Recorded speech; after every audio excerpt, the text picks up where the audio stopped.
შიდა ქართლის ოკუპირებულ ტერიტორიაზე დარჩენილ ხუროთმოწყვილ ძეგლთაგან ერთ-ერთი მნიშვნელოვანი კაბენის მონასტერია.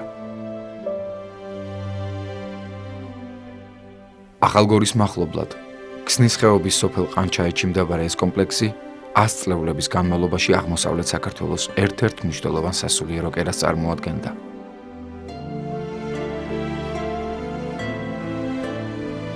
მთისფერთ შეფენილი კაბენის მონასტერი სხვადასხვა დანიშნულების რამდენიმე ნაგებობას აერთიანებდა.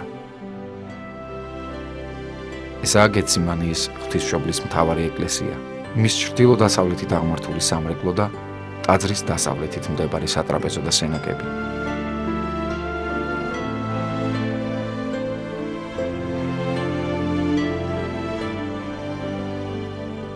ქართული საეკლესიო ხელოვნების ისტორიაში ყანჩაეთი ერთ-ერთი უმნიშვნელოვანესი ძეგლია, როგორც კულტურული კერა ის ცნობილია, გამორჩეულია მისი არქიტექტურაც და აქვე უნდა ითქვას მისი ფრესკული სამკაულიც.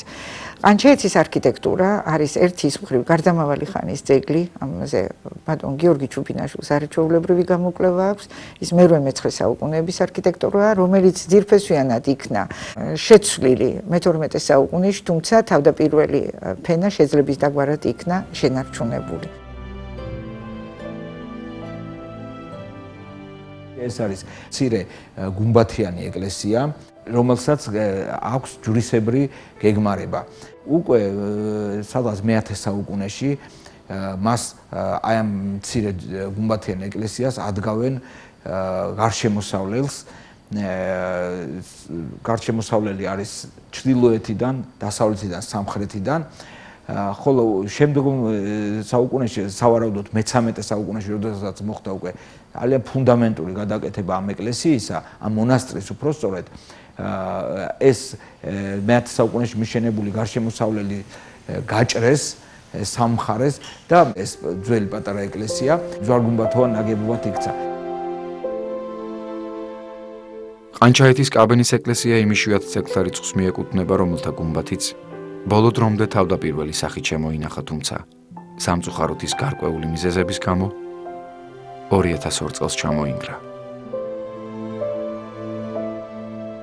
2002 წელს, 3 დღით ადრე თბილისის მიწისძვრამდე, დიდი წვიმების დროს ყანჩაეთი ჩამოინგრა და მასთან ერთად ეს უნიკალური გუმბათი და დარჩენილი მოხატულობა. სამწუხაროდ გადარჩა მხოლოდ რამდენიმე ფრაგმენტი, რომლის ფოტოებიც არის დარჩენილი. ჩვენი დაუდევრობი და უძლურების გამოც ვერ დავაფიქსირეთ თავის დროზე ყანჩაეთი, რადგან ძალიან ბევრ პრობლემასთან იყო ეს დაკავშირებული, ტექნიკურთან, ფინანსურთან, იდეოლოგიურთან, გარკვეულ აკრძალვებთანაც. და ეს არაჩვეულებრივი ძეგლი ისე დაიკარგა, რომ მხოლოდ რამდენიმე ფრაგმენტი დაგვრჩა. საისტორიო წყაროებში მე-10 საუკუნიდან მე-14 საუკუნემდე მონასტრის შესახებ პირდაპირი ცნობები არ მოიპოვება. სავარაუდოდ ღვთისმშობლის მთავარ ეკლესიას დღევანდელი იერსახე მე-12 საუკუნის მეორე ნახევარში ან მე-13 საუკუნის დასაწყისში უნდა მიეღო.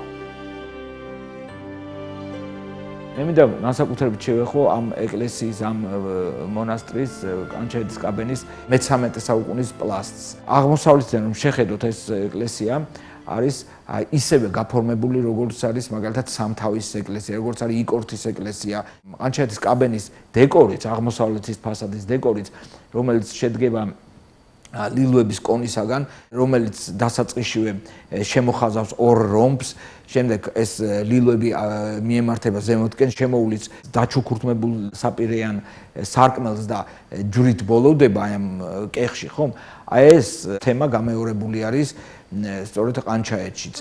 ძალიან მდიდრულად არის შემკული აი მე-13 საუკუნის ნაწილი სწორედ ამ ყანჩაეთისა. კანკელი მხოლოდ საკურთხევლის სამხრეთ მონაკვეთზეა შემორჩენილი. იგი სავარაუდოდ გვიანშუა საუკუნეებში უნდა იყოს დადგმული, თუმცა მასში ჩართულია უფრო ადრეული ხანის მე-12-მე-13 საუკუნეების კანკელის ქვებიც.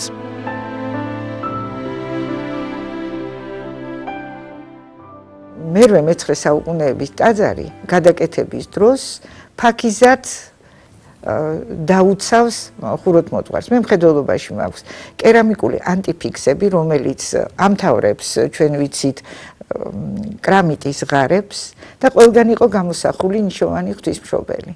მაგრამ მე-12 საუკუნის მაშენებელმა ის ვეღარ გამოიყენა და გავრცელებული ტრადიციის სამებრ ჩააშენა ტაძარში. და როდესაც ტაძარი დაინგრა, უამრავი ასეთი კერამიკული რელიეფი თავიდან გამოჩნდა.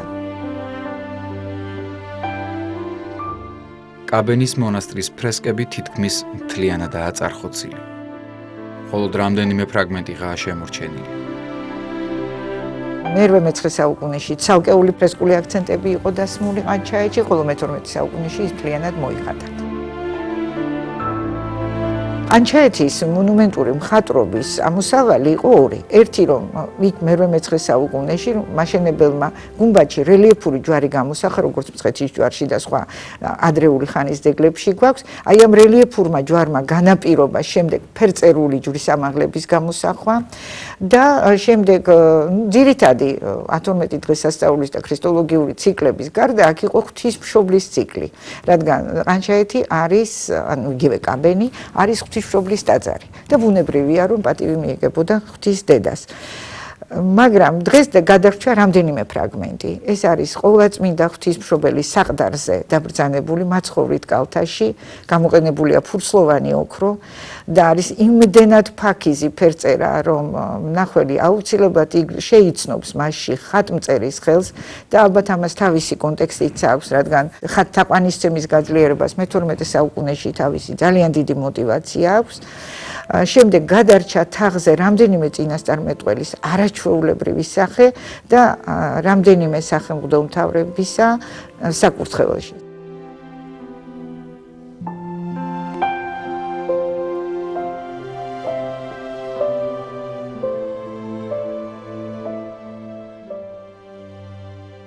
აშოტ ყურაპალატმა მე-19 საუკუნის დასაწყისში რა მოიკიდა ფეხი შიდა ქართლში, მისი ხელისუფლება შიდა ქართლში ვრცელდებოდა.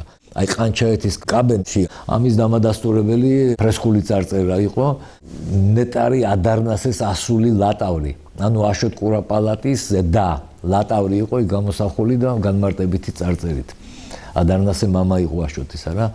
და სამწუხაროდ ახლა როდესაც 70-იან წლებში ქალბატონმა რუსუდან მემფისაშვილმა და ვახტანგ ცინცაძემ მოინახულეს ეს ტაძარი, მაშინ ეს ფრესკა წარწერა კიდე იკითხებოდა. ეხლა დღეისათვის ჩარეცხილია, საერთოდ აღარ ჩანს იქ არაფერი სამწუხაროდ, მაგრამ საბედნიეროდ და ეს ცნობა შემოგჩა აღნუსხული და დაფიქსირებული ამ მეცნიერების მიერ. ყანჩაეთის მონასტერი სხვადასხვა დროს მოუნახულებიათ და აღუწერიათ ცნობილ მეცნიერებს. მათ შორის მარი ბროსეს, წმინდა ექვთიმე ღვთისკაცს, გიორგი ჩუბინაშვილს, ვახტანგ ცინცაძეს. თედო ჟორდანიას მონასტერში უნახავს საქართველოს ეკლესიის მიერ წმინდანად კანონიზირებული წმინდა ბასილი რატიშვილის უხრწნელი ნეშტი. როგორც თედო ჟორდანიას ქრონიკებში ვკითხულობთ, როცა ღირსი მამის ნეშტი თავდაპირველად უნახავთ, მას გულზე სტებია ეტრატზე შესრულებული შენდობის წიგნი, რომელიც იწყებოდა ფრაზით შვილო ბასი. ტაძარში მე-16 საუკუნის რატიშვილთა საგვარეულო სამარხებისა და უფრო ადრეული დასაკრძალავების სიმრავლე სავარაუდოს ხდის, რომ ყანჩაეთის ეკლესია თავიდანვე საძვალე მონასტრად იქნა დაარსებული.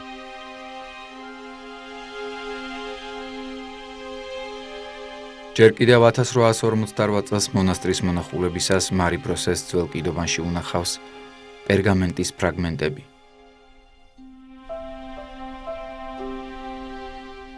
მოგვიანებით ყანჩაეთის მთავარანგელოზთა ეკლესიიდან წმინდა ექვთიმე ღვთისკაცმა წამოიღო კაბენის მონასტრის კუთვნილი წიგნები და სიწმინდეები.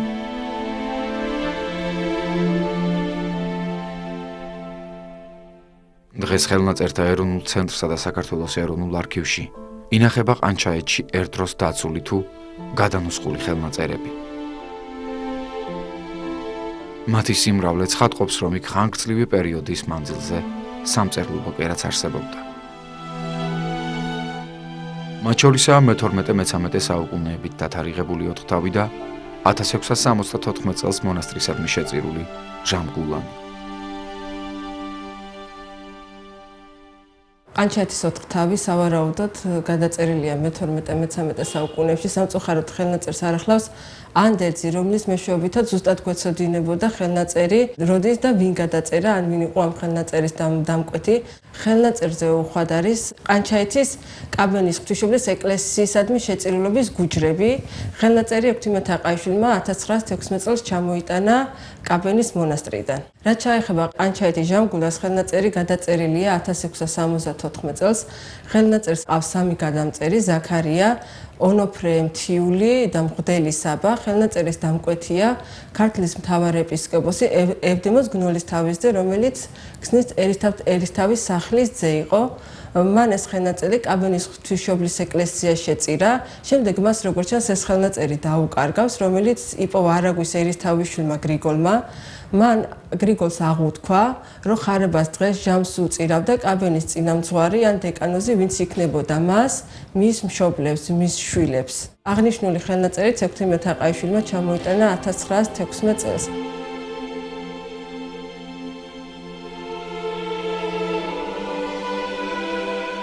ყანჩაეთის მონასტერი დღეს მეტად მძიმე მდგომარეობაშია და სასწრაფო რესტავრაციას საჭიროებს.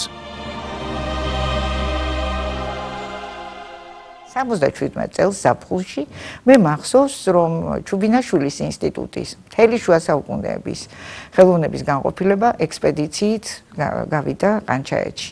და მათ შორის ქალბატონი თინა ვირსალაძე, რომელიც იშვიათად დადიოდა უკვე ამ დროს ძეგლებზე, ქალბატონი გაიანე ალიბეგაშვილი, ეკაპრივალობა. მთელი განყოფილება ვიყავით და იყო უმდიდრესი და ძალიან საინტერესო სურათი.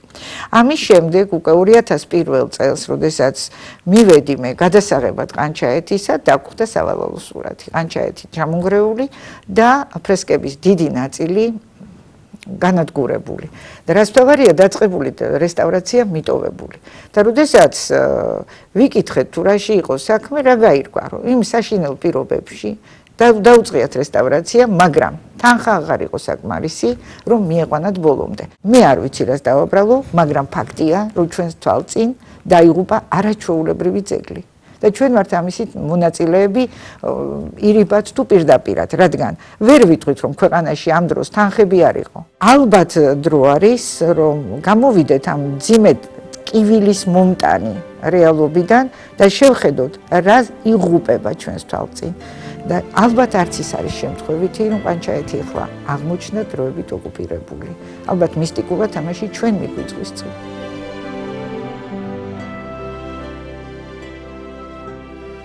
ქსნის ხეობის მონასტრებში მოღვაწე მამათა და დედათა დაწყებულ საქმიანობას ღირსეულად აქცელებენ ეპარქიის მღვდელმთავარი მიტროპოლიტი ესაია ჭანტურია და იქ მოღვაწე ბერმონასვნები.